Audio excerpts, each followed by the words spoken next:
Hello दोस्तों, मैं सत्यम श्रीवास्तव आप सभी लोगों के लिए सीटेट के सभी अभ्यर्थियों और टीचिंग एग्ज़ाम देने वाले सभी अभ्यर्थियों के लिए एक इम्पॉर्टेंट टॉपिक लेकर आया हूँ एफएलएन। ये एफएलएन होता क्या है, एफएलएन का उद्देश्य क्या है, इसकी फुल फॉर्म क्या होती है और एफएलएन किस प्रकार से कार्य करता है, ये सारी बातें जानेंगे आज के इस वीडियो में। तो आप लोग बने रहिए और देखते रहिए। तो आइए जानते हैं कि एफएलएन क्या होता है। सबसे पहले हम लोग जानते हैं एफएलएन के फुल फॉर्म के बारे में। तो एफएलएन का फुल फॉर्म होता है फाउंडेशनल लिटरेसी एंड न्यूमरेसी। तो हम आप लोगों को हिंदी और इंग्लिश दोनों में बताएंगे। तो इसकी हिंदी होती है बुनियादी साक्षरता और संख्यात्मकता। क्या होता है फुल फॉर्म? इसका फुल फॉर्म है foundational literacy and numeracy. Hindi में कहते हैं बुनियादी साक्षरता और संख्यात्मकता। तो एफएलएन जो है वो भारत सरकार की एक नई शिक्षा नीति 2020 के निपुण भारत मिशन के अंतर्गत वर्ष 2021 में शुरू किया गया। तो हमने क्या बताया आप लोगों को कि भारत सरकार की नई शिक्षा नीति के तहत एनईपी को कहा जाता है नई शिक्षा नीति। आप लोग लिख लीजिएगा न्यू एजुकेशन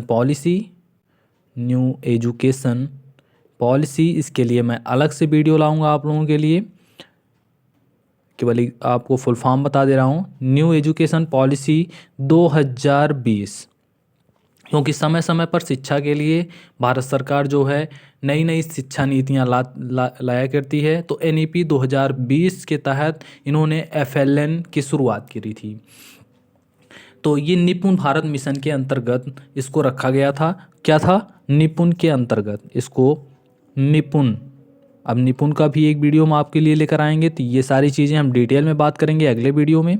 लेकिन ये निपुण जानते रहिए, ये भी एनईपी शिक्षा नीति के निपुण मिशन के अंतर्गत 2020 में एनईपी 2020 के वर्ष 2021 में, डेट भी याद कर लीजिए 5 जुलाई 2021 में इसे पूरे भारत में लागू कर दिया गया था। तो आइए जानते हैं कि ये निपुण जो है क्या होता, एफएलएन क्या होता है। तो एफएलएन में इसका आइए देखते हैं। सबसे पहला वर्ड है फाउंडेशनल। क्या है? फाउंडेशनल का मतलब होता है, फाउंडेशनल मतलब बुनियादी या मूलभूत, इसको कह सकते हैं फाउंडेशनल। हम लिख देते हैं मूलभूत या बुनियादी, ऊपर लिखा गया है, यहाँ पर बुनियादी लिखे ही हैं। मूलभूत का मतलब होता है सबसे बेसिक चीज़। सबसे बेसिक किसी भी चीज़ का सबसे बेसिक जो होता है उसको कहा जाता है मूलभूत या फाउंडेशनल। तो फाउंडेशनल की बात की जाती है, इसमें दो चीज़ों की बात की जाती है, लिटरेसी और न्यूमरेसी। तो इस फाउंडेशनल को दो भागों में बांटा जाता है। एक सबसे पहला होता है क्या? लिटरेसी की बात करी गई है। और दूसरा पार्ट होता है इसमें क्या? न्यूमरेसी की बात करी गई है। अब इस लिटरेसी को कहा जाता है साक्षरता और न्यूमरेसी का मतलब होता है संख्यात्मकता। लिटरेसी में हम एल दिया गया है याद रखने के लिए। तो एल से हो जाएगा लैंग्वेज। अब आप लोग कहेंगे ये लैंग्वेज क्या होता है, मतलब इसमें लैंग्वेज कैसे क्या बात होती है? तो भाषा। तो इसमें भाषा मतलब भाषा से तात्पर्य ये है कि लैंग्वेज स्किल की बात करी गई है। लैंग्वेज स्किल का मतलब है कि भाषा को किस प्रकार से सीखने की जो कलाएं होती हैं वो किस प्रकार से सीखा जाता है, सारी चीज़ें इसमें बात करी गई हैं। तो लैंग्वेज के बारे में पहले कैसे इसमें अंगड़ती गणनाओं को किस प्रकार से बच्चा सीखता है, अभी हम सारी चीज़ें बताएंगे। तो धीरे धीरे आगे सारी चीज़ें जानेंगे। तो किस प्रकार से बच्चा सीखता है, क्या करता है, तो आइए देखते हैं। इसमें सबसे पहला होता है क्या कि लेटर्स को आइडेंटिफाई करना, मीन्स लेटर को पहचानना। जैसे ए बी सी डी, पहले ए सीखना, फिर बी सी डी, ऐसे सारी चीज़ें सीखना। फिर इससे संबंधित क्या होता है कि आइडेंटी द वर्ड,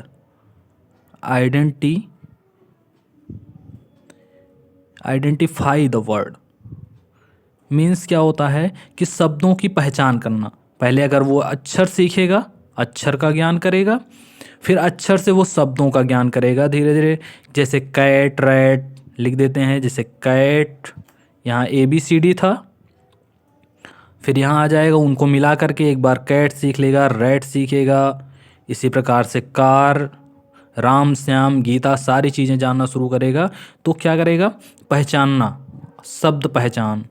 तो लिख देते हैं पहचानना, किसको, शब्द को, शब्द का ज्ञान करना और पहचानना। फिर उसके आगे क्या होगा, उसको अभी तो पहचान कर रहा है, इसके आगे क्या करेगा, वो पहचान के बाद उसको रीडिंग करना शुरू कर देगा। रीड करेगा किसको, रीड करेगा फैमिलियर वर्ड्स को। फैमिलियर मतलब जो उसके आसपास दिखाई दे रही चीज़ें, उसको वो सीखेगा, उसके बारे में जानेगा, उस शब्द को सीखेगा। और वो एंड कम्प्रीहेंसिव की बात भी आ जाती है इसी में। कम्प्रीहेंसिव का मतलब होता है कि उसको पहचानेगा, पहचानने से तात्पर्य है कम्प्रीहेंसिव।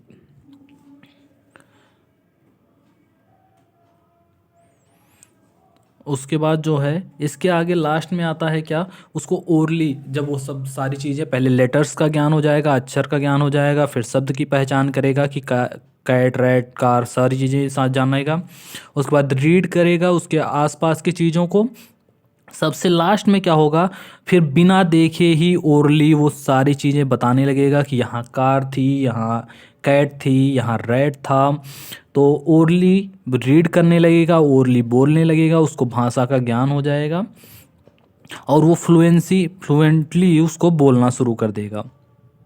तो उसकी लैंग्वेज में क्या आ जाएगी, फ्लुएंसी आ जाएगी और वो उसका पहचान भी करने लगा। तो फ्लुएंसी उसको कॉम्प्रीहेंसिव भी करना शुरू कर देगा, कॉम्प्रीहेंसिव करना शुरू भी कर देगा। तो क्या करेगा, पहले अक्षर का ज्ञान करेगा यानी लेटर्स का, जैसे ABCD का ज्ञान करेगा। फिर उनसे ABCD से बने हुए शब्दों का ज्ञान करेगा, जैसे कैट रैट कार मैट सारी चीज़ों का ज्ञान होगा, पहचानेगा उसको। फिर क्या करेगा, उनको अपने आसपास की चीज़ों को वो मतलब लिखेगा और उसको जानेगा, समझेगा, पढ़ सकेगा और उसको पहचान सकेगा। फिर उसको जब वो ये सारी चीज़ें हो जाएंगी तो उसको फिर वो ओरली रीड करने लगेगा, मतलब उसको वस्तु को देखे या ना देखे उसको तब भी कहेगा कि यहाँ पर हमने ये देखा था, उसके सामने वो चीज़ नहीं रहेगी, फिर भी वो ओरली बोलेगा कि हमने ये चीज़ देखा, ये चीज़ पहचाना। तो सारी चीज़ों को पहचानना शुरू कर देगा और फ्लुएंटली बोलना शुरू कर देगा। तो ये हो गई लेटर्स की बातें। तो इसमें हम लेटर्स की बात करते हैं लिटरेसी में। और न्यूमरेसी में क्या होता है, नंबर्स की बातें की जाती हैं, नंबर्स की बातें की जाती हैं। इसमें मैथमेटिकल सारी चीज़ें होती हैं, मैथ्स में नंबर्स की बात की जाती है। इसमें क्या किया जाता है कि सबसे पहले बच्चा जो है आइडेंटिफाई करता है, क्या आइडेंटिफिकेशन करता है नंबर का, identify the number. Identify the number का मतलब क्या हो गया कि जैसे 1 2 3 ये सारी चीज़ें वो जानना शुरू करेगा। पहले गिनती सीखेगा, फिर उसके आगे बढ़ेगा। क्या होगा कि difference between the numbers, difference between the number, इसका मतलब क्या है कि वो सारे नंबर के बीच डिफरेंस जानेगा कि कैसे ये इससे अलग है, एक कैसे 2 से अलग है, 1 अलग है, 2 अलग है, 3 अलग होता है, 4 अलग होता है, ये सारी चीज़ें वो जानेगा। इसके बाद वो क्या करेगा, छोटी बड़ी संख्याओं का ज्ञान करेगा कि क्या छोटा है क्या बड़ा है। तो ये सारी चीज़ें आइडेंटिफाई हो जाएंगी। उसके बाद क्या होगा, वो छोटे छोटे जो एडिशन होते हैं, एडिशन, सब्ट्रैक्शन और ये सारी चीज़ें वो जानेगा, एडिशन करेगा, सब्ट्रैक्शन करेगा, तो इतनी चीज़ें उसको आ जाएंगी। फिर वो धीरे धीरे मैथ्स के सॉल्यूशन भी निकालने लगेगा, तो सॉल्व करेगा। तो ये क्या हुआ, एडिशन सब्ट्रैक्शन ये सारी चीज़ें सॉल्व करना शुरू कर देगा। तो ये हो गया न्यूमरेसी। और सबसे मेन चीज़ क्या होता है इसमें, बेसिक, हमने ये सारी चीज़ें बताएं। तो इसमें बेसिक, सबसे बेसिक चीज़ क्या होती है कि बेसिक में इसमें आता है कि सबसे पहले रीडिंग करना, रीड करना, और दूसरा आता है राइट करना यानी कि लिखना। हम जानते हैं ना कि बच्चा जो है किसी भी चीज़ को सीखने के लिए सबसे पहले उसको किस रूप में सीखता है, तो हम जानते हैं कि सुबोपाली। कैसे सीखता है किसी भाषा को? सुबोपाली, यानी पहले सुनता है फिर बोलता है। लिख देते हैं हम यहीं, पहले सुनना, फिर बोलना, फिर पढ़ना और फिर लिखना। यानी कि सबसे पहले बच्चा सुनता है, फिर बोलता है, फिर पढ़ता है और फिर लिखता है। तो इसमें ये रीडिंग और राइटिंग, जो पढ़ने और लिखने वाली बात है, वो इसी FLN में बात करी गई है, रीडिंग और राइटिंग की। तो पहले ये पढ़ता है और फिर इसको लिखता भी है। तो ये FLN में बात करी गई है। इसमें क्या होता है, क्लास 3 तक के बच्चों के लिए, यानी कि अप टू, लिख देता हूँ मैं, अप टू 3 क्लास, यानी थर्ड क्लास तक के बच्चों के लिए ये योजना लाई गई थी NEP 2020 के द्वारा। और फिर क्या है इसमें कि इसमें एज कितनी होनी चाहिए? अच्छा, बच्चों की एज होनी चाहिए 3 ईयर टू 9 ईयर।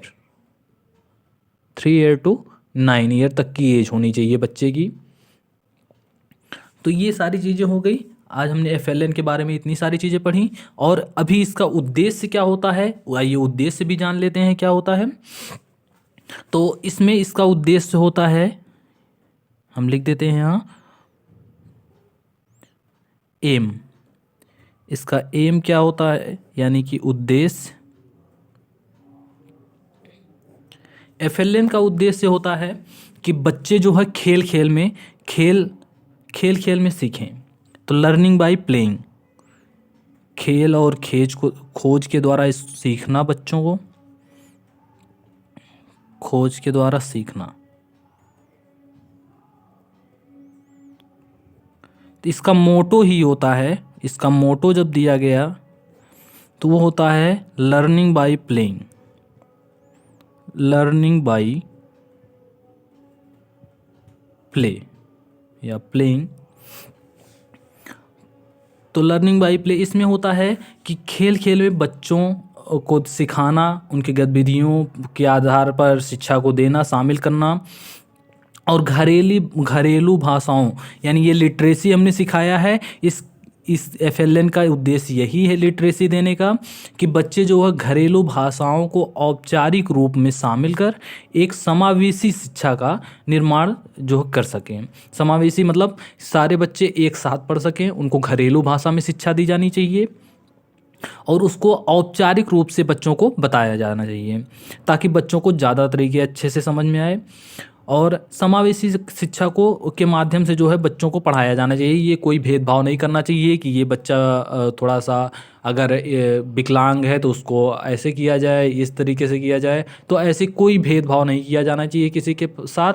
और बच्चों को, कम ज्ञान वाले बच्चों को, अधिक ज्ञान वाले बच्चों को, सबको समावेशन के द्वारा ही शिक्षा देनी चाहिए।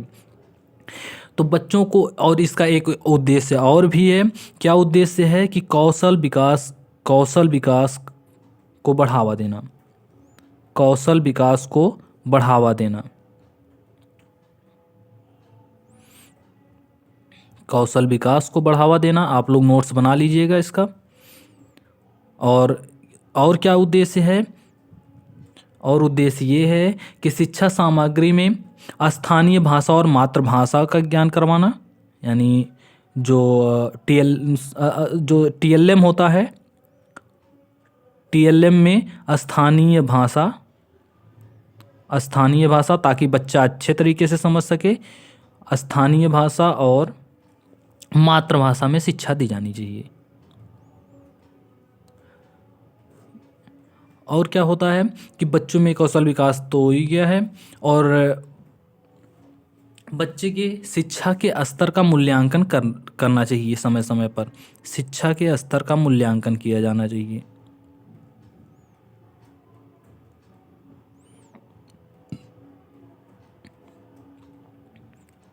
ये सारी चीज़ें FLN के बारे में हो गई हैं। और FLN जो है, हमने सारी चीज़ें जान गई।